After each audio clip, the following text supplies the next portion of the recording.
ഒമ്പതാം ക്ലാസ്സിലെ എൻ്റെ പ്രിയപ്പെട്ട കുട്ടികളെ, രണ്ടാമത്തെ യൂണിറ്റ് അടിസ്ഥാന പാഠാവലിയുടെ രണ്ടാമത്തെ യൂണിറ്റിലെ ദയ എന്ന പാഠഭാഗവുമായിട്ടാണ് ഞാനിന്ന് വന്നിരിക്കുന്നത്. എൻ്റെ കുഞ്ഞുമക്കൾക്കറിയാം, 1001 രാവുകളിലെ ഒരു കഥയെ മുൻനിർത്തി MT വാസുദേവൻ നായർ തിരക്കഥ എഴുതി ക്യാമറാമാനായിരുന്ന വേണു സംവിധാനം ചെയ്ത ഒരു സിനിമയാണ് ദയ എന്ന് പറയുന്നത്. ദയ എന്ന പെൺകുട്ടി എന്ന രീതിയിലാണ് ആ സിനിമ പോകുന്നത്. ആ തിരക്കഥയുടെ MT വാസുദേവൻ നായരുടെ ആ തിരക്കഥയുടെ ഒരു ഭാഗമാണ് നിങ്ങൾക്ക് പഠിക്കാനുള്ള ദയ. അപ്പോൾ നമ്മൾ ഈ പാഠഭാഗം പഠിക്കുന്നതോടൊപ്പം തന്നെ എങ്ങനെ ഒരു തിരക്കഥ എഴുതുക എന്നുകൂടി നമ്മൾ ശ്രദ്ധിക്കേണ്ടതുണ്ട്. ഒരു പക്ഷേ നിങ്ങൾക്ക് ഒരു സീനിൽ അവസാനിക്കുന്ന ഒരു തിരക്കഥ എഴുതാനൊക്കെ ചിലപ്പോൾ ചോദിച്ചാൽ മക്കൾ അതും നിങ്ങൾക്ക് കിട്ടണമെന്നുള്ള ലക്ഷ്യം വെച്ചുകൊണ്ടാണ് ഈ പാഠഭാഗവും ഈ വീഡിയോവുമായി ഞാൻ വന്നിരിക്കുന്നത്. അപ്പോൾ നമുക്ക് പാഠത്തിലേക്ക് കടക്കാം. ദയ, നമുക്കറിയാം, ബുദ്ധിവൈഭവത്താൽ ആരെയും വെല്ലുന്ന സമറുദ്ദീനെ എല്ലാവരും ദയ എന്ന് വിളിച്ചു. ബാഗ്ദാദിലെ സമ്പന്ന യുവാവായിരുന്ന മൻസൂറിൻ്റെ ജോലിക്കാരിയായിരുന്നു. മൻസൂറിൻ്റെ പിതാവ് മരിച്ചതോടുകൂടി മൻസൂർ എന്ത് ചെയ്തു? ഉത്തരവാദിത്തമില്ലാതെ എല്ലാം ദൂർത്തടിച്ച്, അച്ഛൻ ഉണ്ടാക്കി വെച്ച പണം മുഴുവൻ ദൂർത്തടിച്ച് അയാൾ ഒന്നുമില്ലാതെയാകുന്നു. അയാളെ രക്ഷിക്കാൻ ദയ, അല്ലേ, സമറുദ്ദീൻ എന്ന ദയ തീരുമാനിക്കുന്നു. മൻസൂറിന് കച്ചവടം തുടങ്ങാനായി സ്വയം അടിമയാകാൻ ദയ തയ്യാറാകുന്നു. തന്നെ വിൽക്കുവാൻ ദയ മൻസൂറിനോട് നിർദ്ദേശിക്കുന്നു. ചന്തയിലെത്തുന്ന ദയയും മൻസൂറിനെ രാജഭടന്മാർ കാണുകയും രാജസമക്ഷത്തെത്തിക്കുകയും ചെയ്യുന്നു. അവളുടെ അറിവും ബുദ്ധിവൈഭവവും പരീക്ഷിക്കപ്പെടുന്നു. പണ്ഡിതന്മാരുടെ ചോദ്യങ്ങൾക്ക് പതറാതെ ഉത്തരം പറയുന്ന ദയയെ അവിടുത്തെ എന്തായി മാറ്റുന്നു? ബുദ്ധി പരീക്ഷണത്തിൽ വിജയിച്ച് സമ്മാനങ്ങളൊക്കെയായി മടങ്ങിയ ദയ പിന്നീട് എന്ത് ചെയ്യുന്നു? സുഖസുന്ദരമായി ജീവിക്കുന്നു. മൻസൂറിനോടൊപ്പം കടങ്ങളൊക്കെ വീട്ടി. അതിലെ 59ാമത്തെ സീന് തിരക്കഥ. നമുക്കറിയാം തിരക്കഥ എന്താണെന്നും കൂടി എൻ്റെ മക്കൾ മനസ്സിലാക്കണം. സിനിമ എന്ന ദൃശ്യകലയുടെ സാഹിത്യ രൂപത്തിന് നമ്മൾ വിളിക്കുന്ന പേരാണ് തിരക്കഥ. മറക്കരുത്, തിരക്കഥ എന്നാൽ സിനിമ എന്ന ദൃശ്യമാധ്യമത്തിൻ്റെ സാഹിത്യ രൂപമാണ് തിരക്കഥ എന്ന് പറയുന്നത്. തിരക്കഥ എഴുതുന്ന സീനുകളാക്കിയിട്ടാണ്. ഓരോ സീന് അത് ഏത് സമയത്ത് നടക്കും എന്നുകൂടി എഴുതും. സീൻ 59 പകല്, സീൻ 59 രാവിലെ, സീൻ 59 രാത്രി. ഇങ്ങനെ പിന്നെ സിനിമ ആ രംഗം നടക്കുന്ന സമയം കൂടി രേഖപ്പെടുത്തുന്ന രൂപത്തിലാണ് തിരക്കഥകൾ എഴുതുക. അതൊന്ന് ഓർത്ത് വെക്കുക. നോക്കൂ, പകലാണ് 59 സീന്. മറ്റൊരു രാജ്യത്തിലെ കൊട്ടാരത്തിലേക്കുള്ള പ്രവേശന കവാടത്തിനടുത്ത പശ്ചാത്തലത്തിൽ കൊട്ടാര കെട്ടിലേക്കുള്ള വലിയ പ്രവേശന സ്ഥലം കാണാവുന്നിടത്ത് കുറേ ആളുകൾ കൂടി നിൽക്കുന്നു. അവരുടെ അടുത്തേക്ക് ഒരു വഴിപോക്കനെ പോലെ കുതിരപ്പുറത്ത് ഒരു യുവാവ് ദയ കടന്നു വരുന്നു. അവിടെ ഒരു മണ്ഡപത്തിൽ വഴിയാത്രക്കാർക്ക് വെള്ളം കൊടുക്കുന്നുണ്ട്. താഴെ ഒരു തൊട്ടിയിൽ വെള്ളം, തൊട്ടി എന്ന് പറഞ്ഞാൽ ബക്കറ്റ്, വലിയ ബക്കറ്റിൽ. അവൾ ഇറങ്ങി കുതിരയെ വെള്ളത്തിൻ്റെ അടുത്തേക്ക് കൊണ്ടുപോകുന്നു. ആളുകൾ ദയയെ ശ്രദ്ധിക്കുന്നില്ല. അവർ പരസ്പരം പറയുന്നത് അവൾ കേൾക്കുന്നു. 7 ദിവസമായി ഇനിയും പറ്റിയൊരു ആൾ വന്നില്ലല്ലോ. എന്താണെന്നറിയാലോ മക്കൾക്ക്? ഒരു മന്ത്രിയെ തീരുമാനിക്കാനുള്ള ഒരു ചടങ്ങ് നടക്കുന്നുണ്ട് രാജകൊട്ടാരത്തിൽ. അതിനെക്കുറിച്ചാണ് ആളുകൾ സംസാരിക്കുന്നത്. മന്ത്രിയാകാനുള്ള തെരഞ്ഞെടുപ്പ് അതികഠിനമാണ്, അല്ലേ? ആ കഠിനമായ ആ തെരഞ്ഞെടുപ്പിൽ പലരും പരാജയപ്പെട്ട് എന്ത് ചെയ്യുന്നു? പിൻവാങ്ങിപ്പോകുന്നു. അതിനെക്കുറിച്ചാണ് നാട്ടുകാർ പറയുന്നത്. രണ്ടാമൻ പറയുന്നത് ദൂരസ്ഥലങ്ങളിൽ കൊട്ടി അറിയിക്കേണ്ടതായിരുന്നു. പാണ്ഡിത്യമുള്ളവർക്ക് ആയുധവിദ്യയില്ല ഉണ്ടാവില്ല, അഭ്യാസികൾക്ക് അറിവ് കുറവ്, രണ്ടും ചേർന്നവരെ കിട്ടാൻ പ്രയാസം. അപ്പോഴാണ് ദയ അടുത്തേക്ക് വന്നിട്ട് നടക്കട്ടെ, നമുക്ക് മത്സരം കാണാലോ. എന്തൊരു രസം, അതൊരു രസം. കുറച്ച് ദിവസം സ്വരം കനപ്പിച്ച് മിക്കവാറും പുരുഷ സ്വരത്തിൽ ദയ ചോദിക്കുകയാണ്, എന്തു മത്സരം? കുതിരയും അതിനെ പിടിച്ചു നിൽക്കുന്ന യുവാവിനെയും ശ്രദ്ധിച്ച് പരിഹാസത്തോടെ, നോക്കുന്നോ? നിയമപ്രകാരം ആർക്കും ഒരു കൈ നോക്കാം, പക്ഷേ ചള്ളു ചെറുക്കന്മാരാരും ധൈര്യപ്പെടില്ല. അപ്പം എന്താ ചള്ളു ചെക്കൻ എന്ന് പറഞ്ഞാൽ? ചെറിയ ദയ എന്താ പറയുക, കന്യകയാ, ഒരു ചെറിയ 10-18 വയസ്സുള്ള ഒരു പെൺകുട്ടിയാണ്. അപ്പോൾ ആ പെൺകുട്ടി ആണായി മാറിയാലും ഒരു ചെക്കൻ്റെ രൂപം, അധികം പക്വതയില്ലാത്ത രൂപം. അതുകൊണ്ടാണ് ചള്ളു ചെക്കൻ എന്ന പദപ്രയോഗം ഉപയോഗിച്ചത്. അവൾ താല്പര്യത്തോടെ നോക്കുന്നു. ഒരാൾ വഴിപോക്കൻ്റെ ജിജ്ഞാസ അറിയാനുള്ള ആഗ്രഹമാണ് മക്കളെ, കേട്ടോ. അറിയാനുള്ള ആഗ്രഹത്തിനാണ് ജിജ്ഞാസ എന്ന് പറയാം. ശമിപ്പിക്കുക, ഇല്ലാതെയാക്കുക. അന്യനാട്ടിൽ നിന്നാവും അവൾ അതേ എന്ന് തലയാട്ടുന്നു. മന്ത്രി മരിച്ചാൽ മന്ത്രികുമാരനെ വാഴിക്കുന്ന പതിവ് രാജാവ് നിർത്തി. അതിനു മുമ്പ് ചില കാരണങ്ങളുണ്ടായി എന്ന് വെച്ചോളൂ. അറിവും അഭ്യാസബലവും മൊത്തവരെ തെരഞ്ഞെടുത്ത് നിയമിക്കും. നേരത്തെ പരിഹസിച്ചാൽ ഒന്ന് മത്സരിക്കണമെന്നുണ്ടോ? രാജാവ് അപ്പോൾ അത് കേട്ടോ. രാജാവിൻ്റെ സഭാമണ്ഡപം, രാജാവും 4-5 അനുചാരന്മാരും, അനുചരന്മാർ കൂടെ ഉള്ളവർ എന്നർത്ഥം. രാജാവ് ലോകത്തെ മുഴുവൻ ഒരു നർമ്മ ബോധത്തോടെ കാണുന്ന ആളാണെന്ന് മുഖഭാവത്തിൽ നിന്ന് വ്യക്തമാവും. അനുചരന്മാർ നിൽക്കുകയാണ് പിന്നിലും പാർശ്വത്തിലുമായി. പാർശ്വം വശം കേട്ടോ മക്കള്, വശം. ഒരാൾ നിയമം കുറച്ച് കഠിനമാണെന്ന് അന്ന് ജനസംസാരം. അങ്ങനെ വേണം മന്ത്രിസ്ഥാനം കിട്ടാൻ.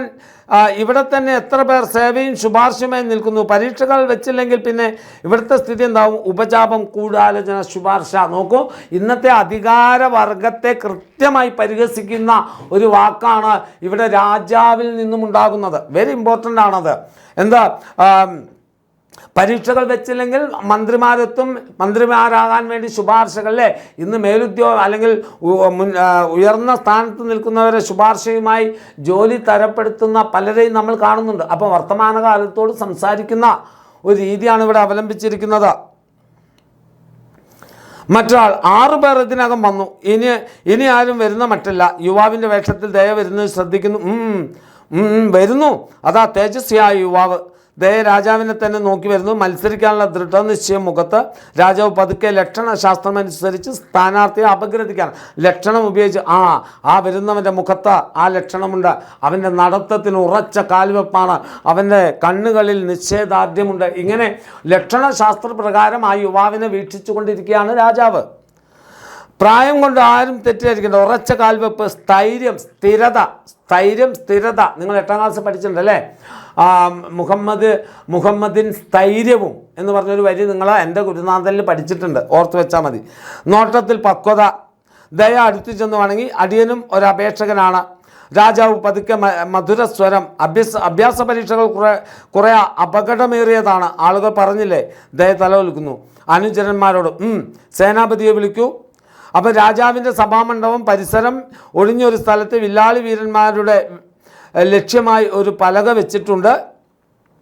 വൃത്തങ്ങൾക്കുള്ളിൽ വൃത്തങ്ങൾ, പല വർണ്ണങ്ങളിൽ കാഹളം മുഴങ്ങുന്നു. മൈതാനത്തിലേക്ക് വന്ന ദയയ്ക്ക് സേനാപതി വില്ലും ആവനാഴി അമ്പുറ കേട്ടോ മക്കളെ. ബാക്കിലൊക്കെ അസ്ത്രം വെക്കാനുള്ള ഇവിടെ നിന്ന് എടുത്തിട്ടാണ് എന്ത് ചെയ്യുന്നത്? അസ്ത്രം എടുത്ത് ഉപയോഗിക്കുന്നത്. അമ്പുറ, അമ്പ് വെക്കാനുള്ള ഉറ. പിന്നെ മുകളിലും ചുറ്റും ഒക്കെയായി കാഴ്ചക്കാർ. രാജാവ് എഴുന്നള്ളുന്നു. രാജ്ഞി, 15കാരി മകൾ. അവർ പീഠങ്ങളിൽ ഇരുന്നപ്പോൾ പിന്നിൽ അംഗരക്ഷകരും ചില ഉപദേശകരും സ്ഥാനം പിടിക്കുന്നു. സേനാപതി ദയയോട് എന്തോ പറയുന്നുണ്ട്. അവൾ തലയാട്ടുന്നു. രാജാവ് രാജ്ഞിയോടും മകളുമായി സവാരി കഴിയുമ്പോൾ പിൻവാങ്ങാനാണ് സാധ്യത. കാരണം ഈ മത്സരത്തിലെ ഏറ്റവും കഠിനമായ മത്സരം ഏതാണ് മക്കളെ? ഒട്ടും അനുസരണയില്ലാത്തൊരു കുതിരപ്പുറത്ത് കയറി സവാരി നടത്തണം. അതാണ് ഇവിടുത്തെ ഏറ്റവും കഠിനമായ പരീക്ഷ. പലരും ബാക്കി എല്ലാത്തിലും ജയിച്ചപ്പോഴും ആ കുതിരയെ മെരുക്കി അതിൻ്റെ പുറത്ത് കയറി സഞ്ചരിക്കുന്നതിലാണ് പലരും പരാജയപ്പെട്ടത്. മാത്രമല്ല ആ കുതിരപ്പുറത്ത് നിന്ന് വീണാൽ പരിക്കുകളും പറ്റും. അങ്ങനെയാണ് പലരും പിൻവാങ്ങിയത്. അപ്പോൾ അതാ ഇവിടെ രാജാവും പറയുന്നത് പിൻവാങ്ങാനാണ് സാധ്യത. രാജകുമാരി താല്പര്യത്തോട് നോക്കുന്നു. പുറത്ത് അമ്പ് വെച്ച് വില്ലിൽ ഒരസ്ത്രം തൊടുക്കുന്നു. പിന്നീട് അമ്പ് അയക്കുന്നു. ലക്ഷ്യത്തിൻ്റെ നടുവിൽ വീണ്ടും അമ്പ് വലിച്ച് തൊടുക്കുന്നു. ദയയുടെ ദ്രുതചലനം വേഗത്തിലുള്ള ടക്ക് കണ്ടില്ലേ നിങ്ങൾ ബാഹുബലിയിലൊക്കെ? അതുപോലുള്ള ചലനം. ഒന്നിനു പിറകെ ഒന്നായി 5 അസ്ത്രങ്ങൾ ലക്ഷ്യത്തിൻ്റെ നടുവിൽ വൃത്തത്തിൽ കൊള്ളിക്കുന്നു. മിടുക്കൻ 5-ൽ 5 രാജാവ്. ദയ രാജകുടുംബത്തിൻ്റെ നേർക്ക് നോക്കി വന്ദിക്കുന്നു. രാജകുമാരിയുടെ കണ്ണുകളിൽ പ്രകാശം. സേനാപതിക്ക് വില്ലും ആവനാഴി തിരിച്ചേൽപ്പിക്കുന്നു. ദയ അപ്പോൾ ഉദ്ധതനായൊരു പോരാളി മുമ്പോട്ട് വരുന്നു. ഉദ്ധതൻ എഴുന്നേറ്റവൻ അല്ലെങ്കിൽ നല്ല കൈക്കരുത്തുള്ളൊരു പോരാളി. സേനാപതിയുടെ മുമ്പിലേക്ക് ഒരു പരിചാരകൻ തട്ടിൽ 2 നീണ്ട വാളുമായി. അത് വാങ്ങി സേനാപതി അവൾക്ക് ഇഷ്ടമുള്ളത് എടുക്കാമെന്ന് ആംഗ്യം കാട്ടുന്നു. അവൾ എതിരാളിക്ക് അവസരം എന്ന ആംഗ്യം കാട്ടുന്നു. വാൾപ്പയറ്റ് വിദഗ്ധർ ഒരു വാൾ തെരഞ്ഞെടുത്തു. അവൾ മറ്റതും. സേനാപതിയും പരിചാരകനും മാറി. അവർ വാൾപ്പയറ്റ് നടത്തുന്നു. പൊരിഞ്ഞ മത്സരം. രാജകുമാരിയുടെ ഉത്കണ്ഠ, കാഴ്ചക്കാരുടെ ഉത്കണ്ഠ. ചിലർ എഴുന്നേൽക്കുന്നു. അധിക സമയം നീട്ടിക്കൊണ്ടു പോകാതെ മിന്നൽ വേഗത്തിൽ ആക്രമിച്ച് ദയ എതിരാളിയുടെ വാൾ തെറിപ്പിക്കുന്നു. പിന്നെ തിരിഞ്ഞ് വിനയപൂർവ്വം രാജകുടുംബത്തിൻ്റെ നേർക്ക് നോക്കി തലകുനിക്കുന്നു, വന്ദിക്കുന്നു. രാജാവ് അഭിനന്ദിച്ചുകൊണ്ട് കൈ ഉയർത്തുന്നു. എന്നിട്ട് രാജ്ഞിയെയും മകളെയും കണ്ടില്ലേ എന്ന ഭാവത്തിൽ നോക്കുന്നു. രാജാവിൻ്റെ കാഴ്ചപ്പാടിൽ മെരുങ്ങാത്ത വിരളി പിടിക്കുകയും ചവിട്ടുകയും ചെയ്യുന്ന ഒരു കുതിരയെ ഈ രണ്ടുപേർ രണ്ട് വശത്തും ഓരോരോ ആൾ മുന്നിലും പിന്നിലുമായി കയറിട്ട് പിടിച്ച് മൈതാനത്തിലേക്ക് കടത്തിക്കൊണ്ടുവരുന്നു. മുകളിൽ സുരക്ഷിത സ്ഥാനത്ത് നിന്ന് കയറൂരുന്നു. ദയയുടെ അടുത്തേക്ക് ചെന്ന് സേനാപതി ഇതിൻ്റെ പുറത്ത് കയറി ഒരു വട്ടം സവാരി ചെയ്യണമെന്നാണ് വ്യവസ്ഥ. കൈയും കാലും ഒടിഞ്ഞ 4 പേരെ ഇതിനകം പുറത്തേക്ക് ചുമന്നു കൊണ്ടുപോകേണ്ടി വന്നു. അവൾ ചുരമാന്തുന്ന കുതിരയെ നോക്കുന്നു. ചുരമാന്തന കാല് വെച്ചിട്ട് എന്താ പറയുക, അക്രമോത്സുകമായി നിൽക്കുന്ന, ആക്രമിക്കാൻ കാത്തിരിക്കുന്ന കുതിര മുൻകാലിലേക്ക് നിന്ന് ഉയർന്ന് ശബ്ദിക്കുന്ന സേനാപതി, വയ്യെങ്കിൽ ശ്രമിക്കരുത്, എൻ്റെ മകനും ഇതേ പ്രായമാണ്, അതുകൊണ്ട് പറയുകയാണ്. അപ്പോൾ സേനാപതിക്ക് എന്തോ ഒരു ആഗ്രഹമുണ്ട് അല്ലേ മക്കളെ, ദയെ ഇതിൽ നിന്ന് പിന്തിരിപ്പിക്കണമെന്നുള്ള എന്തോ ഒരു അജണ്ട സേനാപതിക്കുള്ളത് പോലെയാണ് സേനാപതിയുടെ വർത്തമാനം. അപ്പോൾ കുതിര പുറത്താണ്. അപ്പോൾ ആദ്യത്തെ നടന്ന ഏതാണ് അസ്ത്രഭ്യാസം, പിന്നെ വാൾപ്പാറ്റ്, രണ്ടിലും ദയ ജയിച്ചു. ദയ സാരമില്ല എന്ന് തലയാട്ടുന്നു. അവൾ കുതിരയുടെ സമീപത്തേക്ക്, അവൾ അടുത്തേക്ക് വരുന്നത് കണ്ട് കുതിര മുൻകാലുയർത്തി ആക്രമിക്കാൻ ഒരുങ്ങി മുമ്പോട്ട് ചാടുന്നു. കുതിരയോട് ദയ, നോക്ക്, കഷ്ടകാലത്തിന് ഞാനിവിടെ വന്നുപെട്ടു, പിന്നെ നിന്നെ കീഴടക്കാൻ എനിക്കാവില്ല, നീ എന്നെ സഹായിക്കാതെ പറ്റില്ല. സംസാരിച്ചുകൊണ്ട് അടുത്തേക്ക് കുതിര വീണ്ടും ആക്രമിക്കാനെന്നോണം കുതിക്കുന്നു. മനുഷ്യ ശബ്ദത്തിൻ്റെ സമാശ്വാസം കൊണ്ടാവണം കുതിര രോഷത്തിൽ നോക്കുന്നുവെങ്കിലും ആക്രമിക്കുന്നില്ല. അപ്പം ദയയുടെ ആകെയുള്ള അവസ്ഥയൊക്കെ കൂടെ കണ്ടപ്പോൾ കുതിരയ്ക്കും എന്താണ് ഒരു ചെറിയ അനുകമ്പ ദയയോട് തോന്നുകയാണ്. പതുക്കെ കൈവച്ച്, ദയ, എന്നെ നിനക്ക് വീഴ്ത്താം, ചവിട്ടിക്കൊല്ലാം, ഞാൻ ഒരു പാവമാണ്, ഇങ്ങനെ ഒരു വേഷം കെട്ടേണ്ടി വന്നു. കൂടുതൽ ധൈര്യത്തിൽ കൈ വെക്കുന്നു. പിന്നെ അവൾ കുതിരപ്പുറത്ത് കയറുന്നു. കുതിര വായുവിൽ കാലുയർത്തുകയും ആളെ വീഴ്ത്താൻ ശ്രമിക്കുകയും ചെയ്യുന്നു. അവൾ വീഴാതെ ശ്രദ്ധിക്കുന്നു. രാജകുടുംബം അടക്കം പലരും ഉത്കണ്ഠ. കുതിര ചെവിടോർക്കും പോലെ ദയ കാൽമുട്ടുകൾ കൊണ്ട് നിയന്ത്രിച്ച് കുതിരയെ നടത്തുന്നു.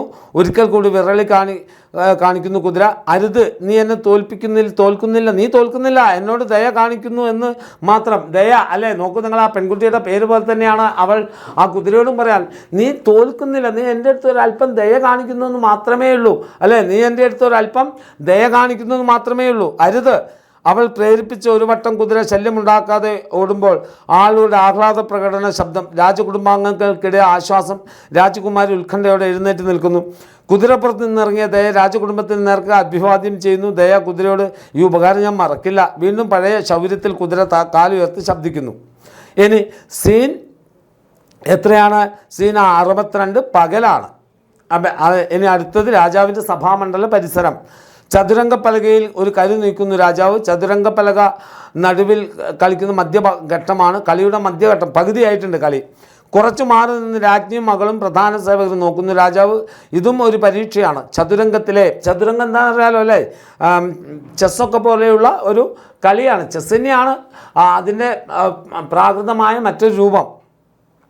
അതിവിദഗ്ധനല്ല, രാജ്യതന്ത്രജ്ഞനാവാൻ കഴിയൂ. അതെ അല്ലേ, ചതുരംഗത്തിന് അതിവിദഗ്ധനായവന് മാത്രമേ ഒരു രാജ്യതന്ത്രം മെനഞ്ഞെടുക്കാൻ സാധിക്കുകയുള്ളൂ.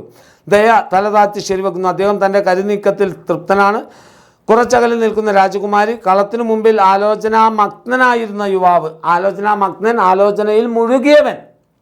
ഓക്കെ, വായിക്കുമ്പം ഓർത്ത് വെച്ച ആലോചനയിൽ മുഴുകി യുവാവിൻ്റെ മുഖം ശ്രദ്ധിക്കുന്നു. ആലോചിച്ച് ദയ കരുവയ്ക്കുന്നു. വിജയത്തിലേക്കുള്ള ഒരു നീക്കമാണത്. രാജാവ് അസ്വസ്ഥനാവുന്നു. ഒരു രാജ്യസേവകൻ അടുത്തു നിൽക്കുന്ന ആളോട് 17 നീക്കത്തിലേറെ ഇതുവരെ ആരും മഹാരാജാവിനോട് പിടിച്ചു നിന്നിട്ടില്ല, ഇത് 31ആയി. ദയ രാജാവിൻ്റെ അസ്വസ്ഥഭാവം ശ്രദ്ധിച്ച് പെട്ടെന്ന്, ക്ഷമിക്കണം, എനിക്ക് തെറ്റി, ഉദ്ദേശ നീക്കം ഇതല്ല. എന്നിട്ട് നീക്കിയ കരുവിനെ പിൻവലിച്ച് മറ്റൊന്ന് നീക്കുന്നു. പതുക്കെ രാജാവിൻ്റെ മുഖത്ത് ആശ്വാസം. അദ്ദേഹം കരു നീക്കുന്നു. ദയയും രാജകുമാരി അച്ഛൻ്റെ ആശ്വാസഭാവം ശ്രദ്ധിക്കുന്നു. അപ്പം ഈ ഒരു കരു നീക്കിയാൽ ദയ ജയിക്കും. അപ്പോഴാണ് ദയ രാജാവിൻ്റെ മുഖത്തൊരു അസ്വസ്ഥ ഭാവം കാണുന്നത്. വേഗം അത് മാറ്റി വേറെ നിന്ന് വെക്കുന്നു. അതിലാണ് രാജാവ് മെല്ലെ ആശ്വാസം കണ്ടെത്തുന്നത്.